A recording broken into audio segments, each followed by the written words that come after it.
அனைத்து நல்லுள்ளங்களுக்கும் வணக்கம். நான் உங்கள் ரவிக்குமார். தினம் ஒரு தகவல் அடிப்படையில் ஜியோ பாலிடிக்ஸ். இன்றைய ஜியோ பாலிடிக்ஸ் எதையும் தாங்கும் இதயம் உடையவர்களுக்கான செய்தி. ஏன்னா ஒரு தாக்குதல் செய்தி, ஒரு குண்டுவெடிப்பு செய்தி, ஒரு நாட்டுக்குள்ள பிரச்சனை அப்படின்னா பரவாயில்லைங்க. இன்றைக்கி திடீர்னு ஈரானுக்குள்ளார ஒரு 5 இடத்துல அடுத்தடுத்து திடீர்னு குண்டு வெடிப்பு நிகழ்வுகள். சரி, அது நம்ம வழக்கமாக பேசிகிட்டு இருக்கிறது. அந்த பரபரப்புக்குள்ளே ஏற்கனவே இருக்கும். நம்ம ஈரானில் தங்கிட்டு இருக்கிறோம், அதனால் அந்த விஷயம் பற்றி கேள்விப்பட்டிருக்கோம். பட் பார்த்தோன்னீங்கன்னா இன்றைக்கி பாகிஸ்தானுக்கு பெரிய அதிர்ச்சி கொடுத்துட்டாங்க. பலுச்சிஸ்தான் BLA லிபரேஷன் ஃபைட்டர்ஸ் திடீர்னு உள்ள நுழைஞ்சி கொட்டான்ற நகரத்தையே தனது கட்டுப்பாட்டுக்குள்ளே கொண்டு வந்து அங்கே இருக்கக்கூடிய 2 முக்கிய பேங்கை உள்ள நுழைஞ்சி அடித்து அடுத்தது அங்கே முக்கிய துறைமுகத்தை நோக்கி போயிட்டுருக்கிறாங்க. இது பாகிஸ்தானுக்கு அதிர்ச்சி மேலே அதிர்ச்சி. அங்கே ஒரு திடீர் தாக்குதல். இத்தனை நாள் காசாவுக்குள்ளார குறிப்பாக அங்கே மக்கள் தங்கியிருக்கக்கூடிய பகுதியெல்லாம் இஸ்ரேல் தாக்கல் நடத்தவே இல்லை. ஆனால் திடீர்னு இன்றைக்கி பார்த்தோம்னா காசானுடைய போலீஸ் ஸ்டேஷன் மீது ஒரு திடீர் தாக்குதலை நிகழ்த்தியிருக்காங்க. இந்த மாதிரி பல திடீர் தாக்குதல்களை பார்க்க போகிற இந்த வீடியோ பதிவில் குறிப்பாக ஈரானில் அடுத்தடுத்து குண்டு வெடிப்பு நிகழ்வு நடந்ததுனால ரொம்ப பதற்றம். ஈரான் உடனே தனது மிசைல் டெஸ்டிங் எல்லாம் தயார் நிலையில் இருக்காங்க. வாங்க நண்பர்களே, பதற்றமான பகுதிக்குள்ளே போகலாம். இன்றைக்கி எனக்கு ஒன்றும் புரியல. உங்களுக்கு எல்லா இடமும் பதற்றமாக இருக்கே, ஒன்றும் நீங்கள் பயப்பட இல்லை, பிரச்சனை இல்லை. ஏன்னா திரும்புகிற பக்கம்லாம் தாக்குதல் பகுதியே கூப்பிட்டு போனதா உங்கள் மனசு கஷ்டப்படும். இருந்தாலும் எனக்கு வழி தெரியலாத்தா, வாங்க நம்ம ஃபஸ்ட்டு நான் உங்களை ஈரான் கூப்பிட்டு போயிட்டு அங்கே இருக்கிற நிகழ்லாம் காட்டிட்டு அப்புறம் நம்ம பாகிஸ்தான் அங்கேருந்து கிளம்பி வரலாம். பக்கம் தானே, ஆனால் ஒன்றும் பிரச்சனை இல்லை, ஃப்ரீ தானே, வாங்க போகலாம். நம்ம வீடியோக்குள்ளே போகிறதுக்கு முன்பு நீங்கள் நம்ம சேனலை சப்ஸ்கிரைப் பண்ணிட்டு வாங்க. மறக்காம பெல் பட்டனை கிளிக் பண்ணி ஆல் ஆப்ஷன்ஸ் கொடுங்க. வீடியோ கொடுக்கலாம்.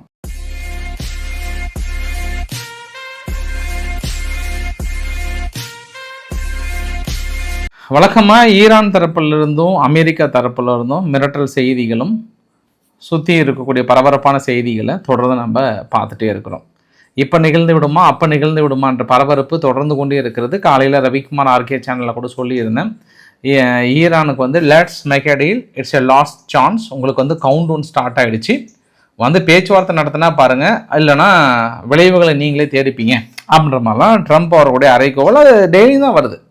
இப்போ திடீர்னு ஒரு நாள் சொன்னாங்கன்னா பிரச்சனை இல்லை, பட் 4-5 நாளாக சொல்லிகிட்டு இருக்கிறதுனால அது வழக்கமான செய்தியாக எடுத்துக்கொள்ளப்பட்டிருந்தா கூட இன்றைக்கி பேந்தர் அப்படின்ற பகுதியில், அதாவது ஈரானில் பேந்தர் அப்படின்ற பகுதியில் ஃபஸ்ட்டு ஒரு கட்டிடமே, பாதி கட்டிடம் இடிஞ்சு தரமட்டமாகக்கூடிய ஒரு பதிவு அங்கேருந்து கிடைச்சி. நீங்களே சைடில் பாருங்கள், அப்போ தான் உங்களுக்கு நேரில் பார்த்த ஒரு விஷுவல் எஃபெக்ட் கிடைக்கும் உங்களுக்கு.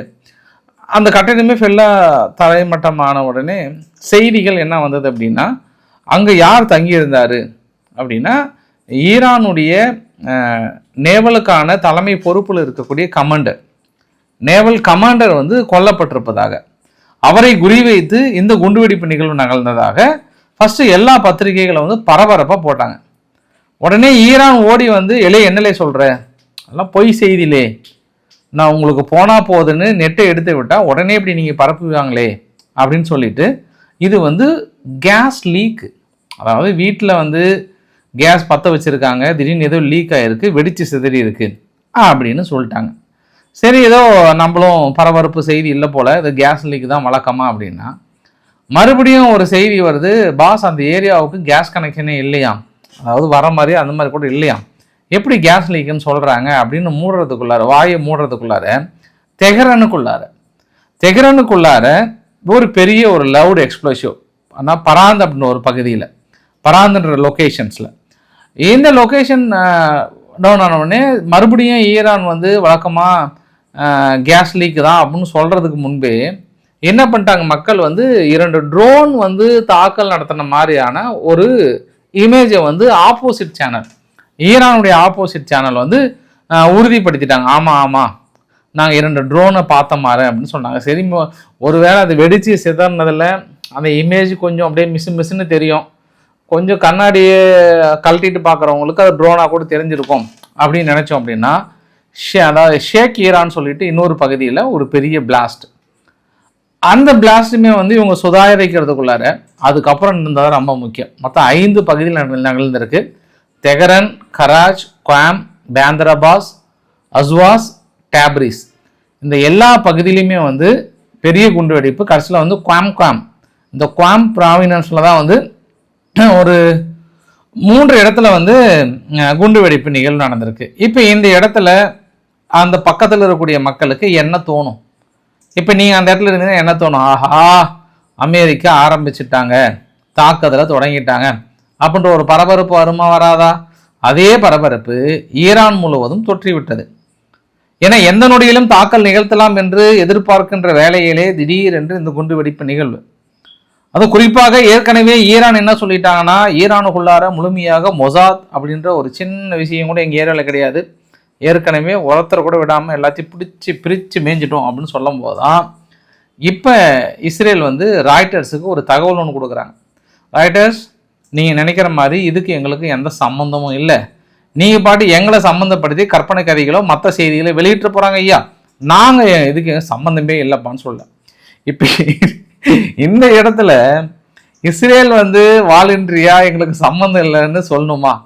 பஸ் ஏற்கனவே அங்கே ஒரு பைப்பில் தண்ணி வரலனா கூட ஒருவேளை மொசாதா இருக்குமா, அமெரிக்கா சிஐஏவா இருக்குமான்னு பெரிய சந்தேகம் இருக்கின்ற வேலையிலே திடீர்னு இஸ்ரேல் வந்து ஐயா எங்களுக்கு இதுக்கு சம்பந்தமே இல்லை அப்படின்னு சொல்ல, அதை ராய்ட்டர்ஸ் வந்து ஃபிளாஷ் நியூஸாக பரப்ப.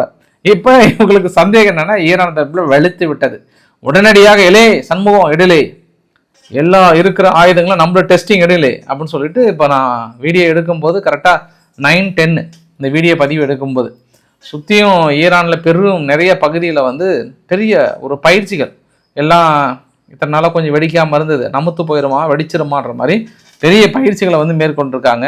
ஈரானுடைய இராணுவ தளபதி அமீர் அடாமி அவர்கள் என்ன சொல்லிட்டாருன்னா, ஈரான் இராணுவம் எப்பவுமே தயாராக இருக்குது, எதிரி தவறு செய்தால் உடனடியாக தாக்குதல் நடத்தப்படும், ஈரானுடைய அணு தொழில்நுட்பத்தை யாராலும் அழிக்கவே முடியாது, பிரித்து மேய்ஞ்சிடுவோம், அமெரிக்கா நீங்கள் சும்மா எங்ககிட்ட மோதிரவெல்லாம் வச்சுக்காதீங்க அப்படின்னு அவர் தலைவர் வேறு பயங்கரமாக சொல்லிட்டாரா.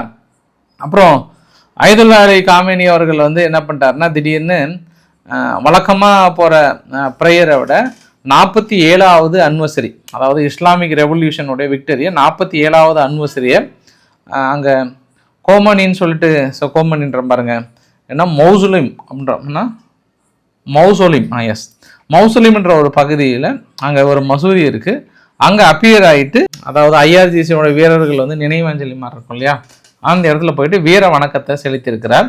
அப்போ அவர் என்ன சொல்லப்படுகிற செய்தி என்னன்னா, இன்னும் அடுத்த ஒரு வெற்றி நம்ம கூடிய விரைவில் நெருங்கிட்டோன்றார். அப்போ அமெரிக்காவுக்கு இது மிரட்டலா அப்படின்னு கூட பார்க்கலாம் நம்ம. ஏன்னா இவங்க வழக்கமாக அமெரிக்காவுடைய பத்திரிகைகளும் இஸ்ரேலுடைய பத்திரிகைகளும் வந்து அயதுல்லா அலி காமேனி அவர்கள் பங்கர்ஸுக்குள்ளே போயிட்டாரு, அங்கே ஒளிஞ்சிக்கிட்டார் இங்கே ஒளிஞ்சிக்கிட்டார் அப்படின்ற தகவலாம் தாண்டி நேற்று ஃப்ரைடே ப்ரேயருக்கும் மனுஷன் வந்து பிரகாசமாக கண்ணுக்கு தென்படுகிறார். இன்று கூட பார்த்தோம் அப்படின்னா 47வது ஐஆர்ஜிசியோட அந்த இதுக்கும் வந்து கண்ணுக்கு தென்படுகிறார் என்றால் அவர் தயாராக தான் இருக்கிறார் அப்படின்ற இன்னொரு அறிகுறி கூட சொல்லிடலாம்.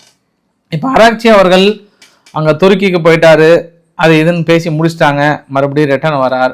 அப்போ செய்தியாளர்களை சந்திக்கிறது முன்பு ஒரு சிறப்பு பேட்டி ஒன்று, அந்த பேட்டி வந்து ரொம்ப முக்கியம். என்ன சொல்கிறாருன்னா, நிறைய அமெரிக்கா தரப்புலையும் சீனா தரப்புலையும் வந்து ரிஜிம் சேஞ்ச் நடந்துரும்னு நினைக்கிறாங்களே, இது எப்படி நினைக்கிறீங்க அப்படின்னா, எங்கள் சிஸ்டம் பொறுத்த வரைக்கும் டீப்லி ரூட்டட், அப்படி வேரூன்றி இருக்கக்கூடிய ஒரு சிஸ்டம். ஏதோ ஒரு தலைவர் இல்லை அப்படின்னோடனே ரிஜிம் சேஞ்செலாம் நடக்காது, அது வந்து ஒரு பொழுதும் எந்த ஒரு டிஃப்ரென்ஸுமே வந்து பெருசாக நடக்க போகிறதில்ல. ஏற்கனவே எங்களுக்கு எக்ஸ்பீரியன்ஸ் இருக்குது, போன யுத்தத்தில் நாங்கள் செய்த தவறுகளை திருத்தி கொண்டு இந்த தடவை என்னெல்லாம் நாங்கள் பாசிட்டிவாக ஆக்கணுன்றத தயார் நிலையில் இருக்கும். ஏன்னா எங்களுடைய வான்தடுப்பு சாதனங்கள் மீது எல்லாமே நிறைய விஷயங்கள் வந்து ஃபஸ்ட்டு ஒரு 3 நாள் நாங்கள் தடுமாறணும். பட் இந்த தடவெல்லாம் அந்த தடுமாறதுக்கான பேச்சே கிடையாது, எங்களோட அடியெல்லாம் தரமாக இருக்கும். இந்த தடவை அவங்க சும்மா ஒரு சின்ன மிஸ்டேக், அதாவது ஏதாவது ஒரு சின்ன அட்டாக் பண்ணிட்டாங்க அப்படின்னாவே போதும், ரொம்ப ஷிஃப்ட் ஆக்ஷன் தான். ஷிஃப்ட் ஆக்ஷன், அதுவும் வெரி பவர்ஃபுல் ஆக்ஷன், என்ன நடக்க போது எங்களுக்கே தெரியாது அப்படின்றாங்க. அப்போ ஏற்கனவே இஸ்ரேல் சொல்லிட்டாங்க ஈரானை பார்த்து, நீங்கள் கற்பனையிலே கனவுல கூட நினைக்க முடியாத அழிவுகளை ஏற்படுத்தி விடுவோம் எங்களை சீண்டினால்ட்டாங்க. அப்போ ஈரான் தரப்பில் என்ன சொல்கிறாங்க, ஷிஃப்ட் அண்ட் பவர்ஃபுல் ஆக்ஷன், பிரித்து மேய்ஞ்சிடுவோம் அப்படின்னு சொல்கிறாங்க. அப்போ இறப்புகள் வந்து நேற்று கூட ட்ரம்ப் அவர்கள் சொல்லும் போது, இன்றைக்கி காலையில் நேற்று கூட தூக்கிலிட்டது மட்டும் 870, 15,000 பேர்த்துக்கு மேலே இறந்து போயிட்டாங்கட்டாங்களே, அதுக்கு என்ன சொல்ல வரீங்க அப்படின்னதுக்கு, எங்களுடைய கணக்குப்படி 3,117 பேர் இந்த கலவரத்தில் போராட்டத்தில் இறந்தது. இந்த 30,000 50,000 இதெல்லாம் வந்து இல்லைங்கன்றாரு. 3,117 அதிகங்க. ஒரு போராட்டத்தில் இவ்வளோ பேர் இறப்பதே வந்து அதிகம். அதுக்குமே என்ன சொல்லிட்டாங்கன்னா, அது வந்து மொசாத் உள்ள வந்து அங்கங்கே சுட்டுட்டாங்க, தீவிரவாதிகள் தான் இறந்தாங்க அப்படின்ற மாதிரி இன்னொரு ஆங்கிள் வந்து சொல்லியிருக்காங்க. அப்போ சுற்றி வளைச்சி பார்க்கும்போது இன்னைக்கு காலையிலிருந்து 4 கார்கோ, அதாவது கடந்த 24 மணி நேரத்துக்குள்ள ரஷ்யாவிலிருந்து அடுத்தடுத்த 4 கார்கோ விமானங்கள் வந்து இறங்கியிருக்கிறது மாஸ்கோவிலிருந்து. அது ஆயுதங்களா இல்லை வேறு ஏதாவது நேஷனல் செக்யூரிட்டி கவுன்சில் சம்மந்தமா அப்படின்னு தெரியல. திடீர்னு ஈரான் வந்து என்ன பண்ணியிருக்காங்க, இந்த ஸ்டேட் ஆஃப் ஆர்ம்ஸ் பகுதியில் ஓமன் பக்கத்தில் நம்ம செபகர் துறைமுகம் இருக்கு இல்லையா, அது பக்கத்தில் ஒரு 3 மணி நேரம் ஒரு பெட்ரோல் ட்ரோன் வந்து பறந்து உளவு வேலை பார்த்துருக்கு. இன்னைக்கு ஒரு 12 மணி நேரத்துக்கு முன்பு கூட அமெரிக்கன் இருப்பாங்க, ரஷ்யாவில் தடுமாறுது, ஈரானில் இருந்து ஒரு 747 அதாவது போயிங் 747 டிரான்ஸ்போர்ட் வந்து திடீர்னு சீனாவுக்கு போயிருக்கு, அதுக்கப்புறம் வந்திருக்கு. இது கான்ஸ்பிரசி தியரியா என்ன சொல்ல வராங்க அப்படின்னா, வழக்கமாக இதற்கு முன்பே வந்து இந்த செறிவூட்டப்பட்ட யுரேனியத்தை செக் பண்ண வரும்போதோ தாக்குதலுக்கு முன்போ ஈரான் என்ன பண்ணிட்டாங்க, ரஷ்யாவுக்கு ஷிஃப்ட் பண்ணிட்டாங்க அப்படின்ற மாதிரி ஒரு கான்ஸ்பிரசி தியரி சொன்னாங்க. பட் இந்த தடவை காலையிலேருந்து என்ன எழுதிட்டு இருக்காங்கன்னா, இந்த தடவை வந்து முன்கூட்டியே இப்படி தாக்கல் நடத்த தெரிஞ்சே வந்து சீனாவுக்கு ஷிஃப்ட் பண்ணிட்டாங்களா இந்த செறிவூட்டப்பட்ட யுரேனியத்தை அப்படின்ற இன்னொரு கேள்வி வைக்கிறாங்க. ஏன்னா காலையிலே உங்ககிட்ட சொல்லியிருந்தேன், ஈரானுக்கு பக்கபலமாக சீனா என்ன பண்ணியிருக்காங்க, அவங்களோட வான் தடுப்பு சாதனங்கள்லாம் எங்கெங்கே வைத்திருக்காங்க, என்ன சமாச்சாரம், எப்படி நீங்கள் பதில் தாக்கல் நடத்தா என்ன விதமாக பெயின்ஃபுல் அடிக்கலான்ற மாதிரியான பெரிய ஒரு சீக்ரெட்டை ஷேர் பண்ணதா தகவல் கசிந்திருக்கிறது.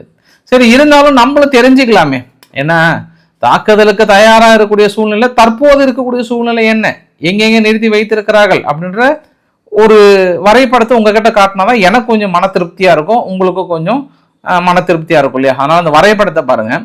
இந்த வரைபடத்தில் நம்பர் 1 இருக்கா, அதுதான் ஜோர்டனுடைய துறைமுகம். ஜோர்டனுடைய துறைமுகத்தில் 12 A-10 இருக்குது, 36 F-15 ஃபைட்டர் ஜெட்டு இருக்குது. அப்போ இங்கே தான் அதிகமான போர் விமானங்களை ஜோர்டன் கிட்ட நிறுத்தி வைக்கிறாங்க.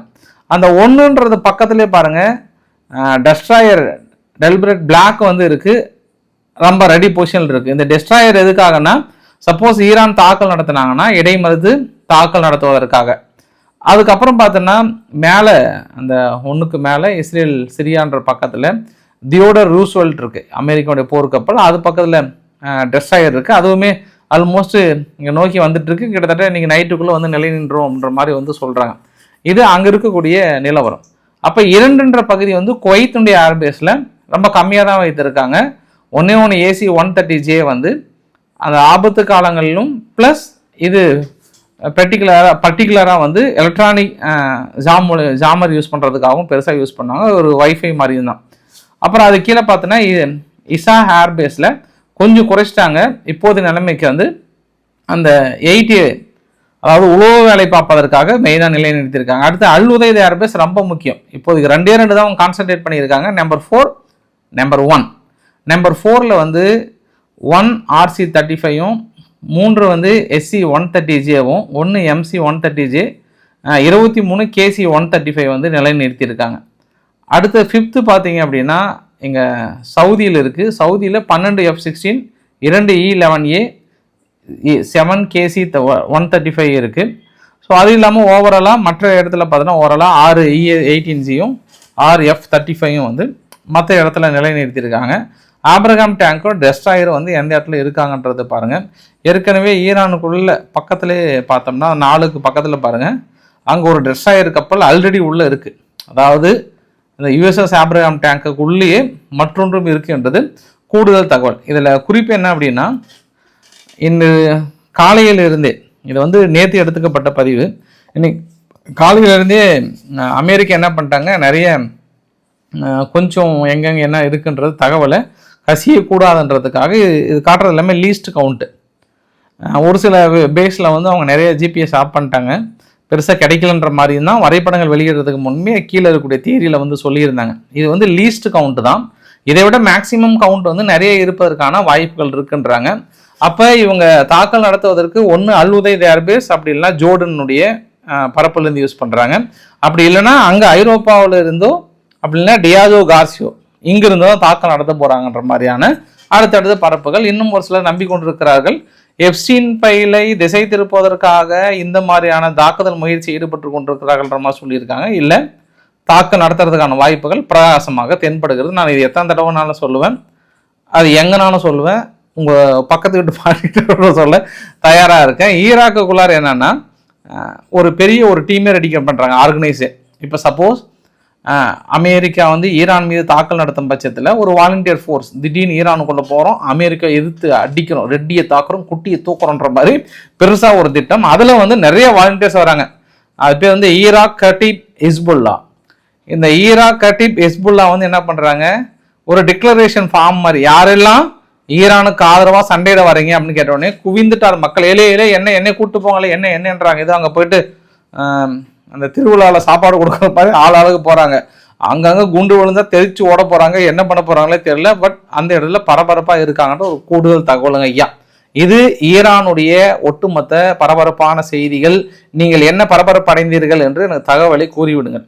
அடுத்து நம்ம இங்கிருந்து விமானத்தை பிடிச்சிட்டு அவசரமாக தரையிறங்கக்கூடிய பகுதி என்ன அப்படின்னா அங்கே பலுச்சிஸ்தான், குறிப்பாக பிஎல்ஏ பலுச்சிஸ்தான் லிபரேஷன் ஆர்மியை பொறுத்த வரைக்கும் தனி நாடுக்கான கோரிக்கைகளை தெளிவாக இருக்காங்க. வரைபடத்தில் பார்த்தீங்கன்னா இது எங்களுக்கு தனியாக பிரித்து கொடுத்துருங்க ஐயா, வர உங்கள் சகவாசமே சரியில்லைன்றாங்க. இன்னைக்கு காலையில் கூட நேற்று இருந்தே பாகிஸ்தான் ஒரே வீர வசனம். என்ன, ஒரு 1500 ஃபைட்டரை வச்சுக்கிட்டு பார்த்தியா எங்கள் இராணுவம் உள்ளே பூந்தாங்க, 41 பேர் ஆயுதம் ஏந்திய தீவிரவாதிகளை சுட்டு இப்படி ஏற்கனவே அக்கள் அணுகுண்டு வச்சுன்னு சுற்றுறவங்கல்ல அவங்க யார், அணுகுண்டு பாகிஸ்தான்.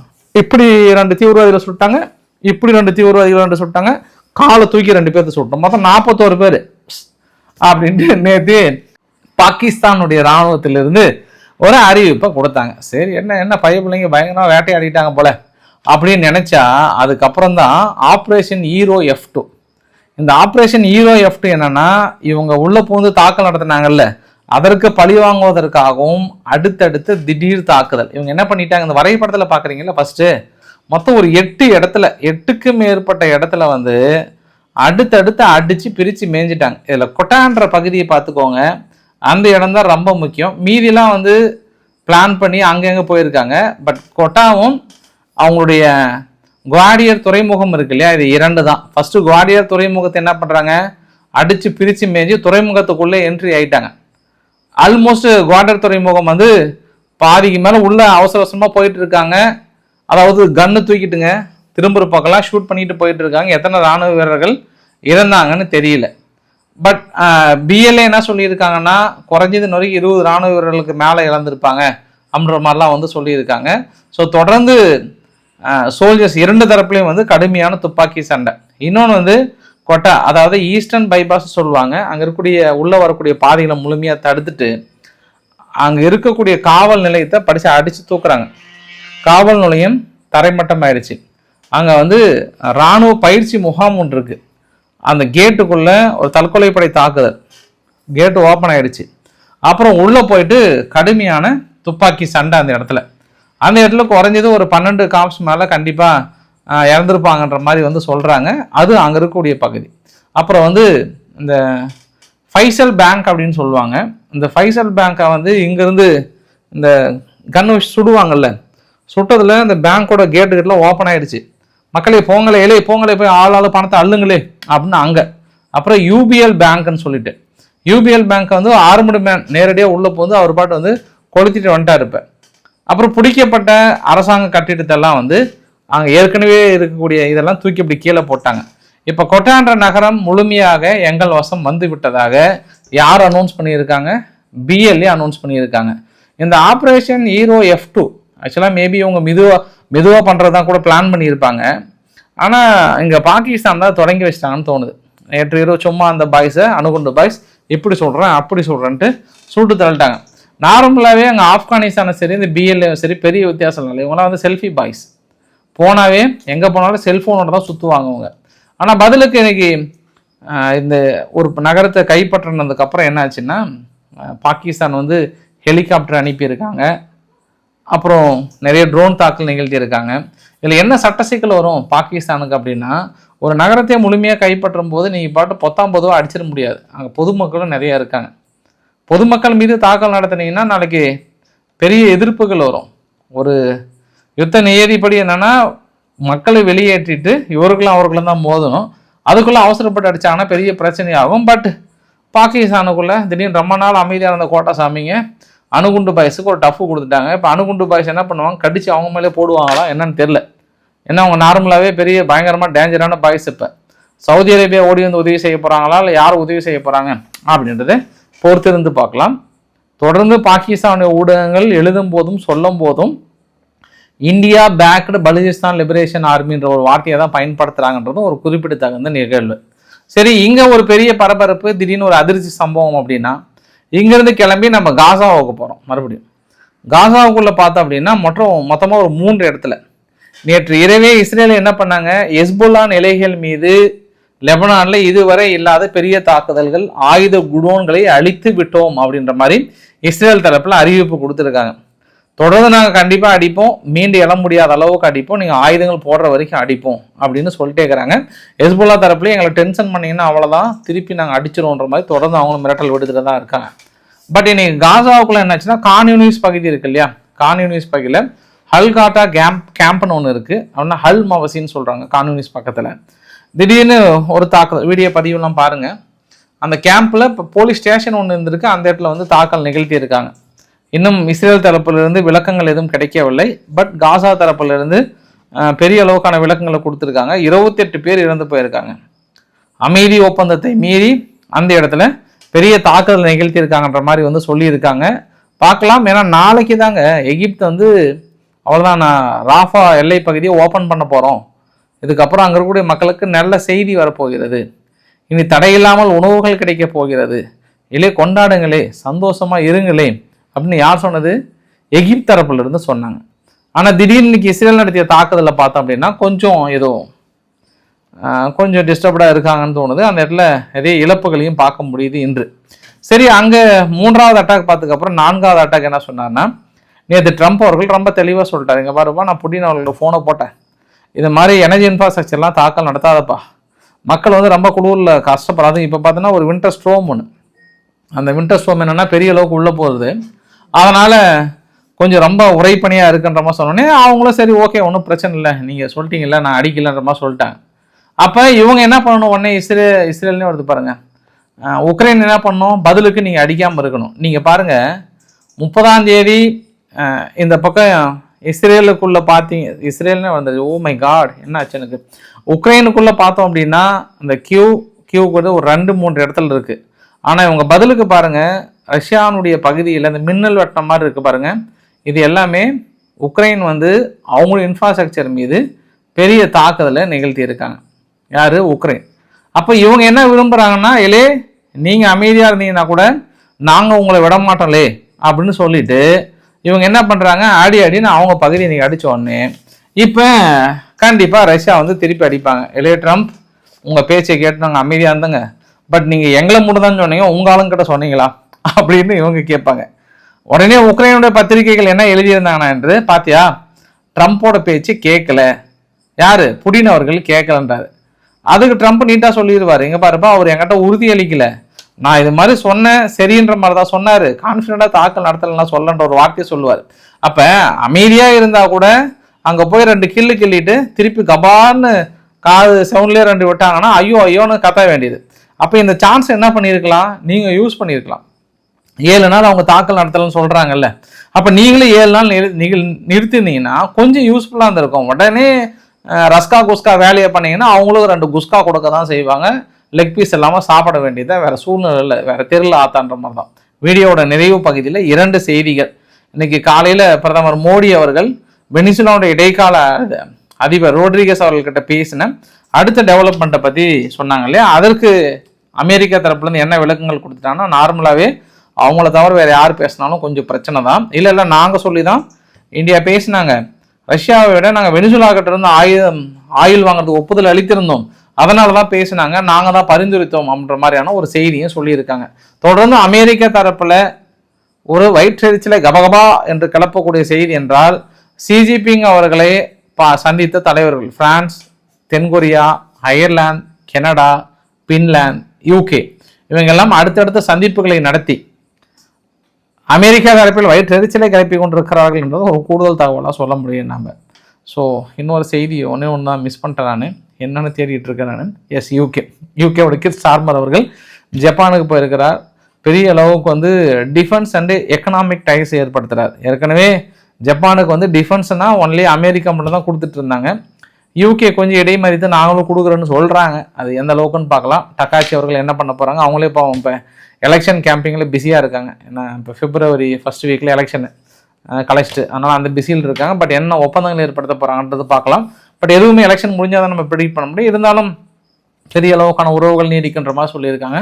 பொறுத்திருந்து பார்க்கலாம். இந்தியானுடைய டூரிஸ்ட் குறிப்பாக அசர்பைஜான் அண்டு துருக்கி 2025 மேக்சிவாக குறைச்சிருக்காங்க. இதற்கு முன்பு 63% இந்த டூரிஸ்ட் இந்த தடவை 34% மேலே டிக்ளைன் ஆகிருக்கு. பெரிய அளவுக்கு என்ன ஆப்ரேஷன் சிந்தூரில் இந்தியாவுக்கு எதிராக அசர்பைஜானும் சரி துருக்கியும் பெரிய அளவுக்கு செயல்பட்டதுனால மக்கள் சரியான முடிவை தான் எடுத்திருக்காங்கன்றது ஒரு கூடுதல் தகவல். எஸ், இதை நான் எதிர்பார்க்கவே இல்லை. பரவாயில்ல, இந்தியாவுக்கு எதிராக இருக்கக்கூடிய நாடுகள்லாம் டூரிஸ்டே ஃபுல்லாக குறைக்கிறாங்க. ஒரு நாட்டோட மிகப்பெரிய பலமே டூரிஸ்ட் தான். இங்கே நம்ம அடிக்க ஆரம்பிச்சோன்னா, ஏன்னா உலகத்தில் அதிகமான மக்கள் தொகை நம்ம தாங்க, நம்ம போகிறது தான் டூரிஸ்ட்டு. அது அடிக்க ஆரம்பித்தாவே ஆட்டோமேட்டிக்காக வழிக்கு வருவாங்கிறது ஒரு கூடுதல் தகவல். ஸோ இன்றைக்கு ஒரு அளவுக்கான தகவலை கவர் பண்ண நினைக்கிறேன். பிடிச்சிருந்தா லைக் பண்ணுங்கள், ஃப்ரெண்ட்ஸையும் ஷேர் பண்ணுங்கள், சப்ஸ்கிரைப் பண்ணுங்கள். ரவிக்குமார் சோமுச்சல். நன்றி, வணக்கம்.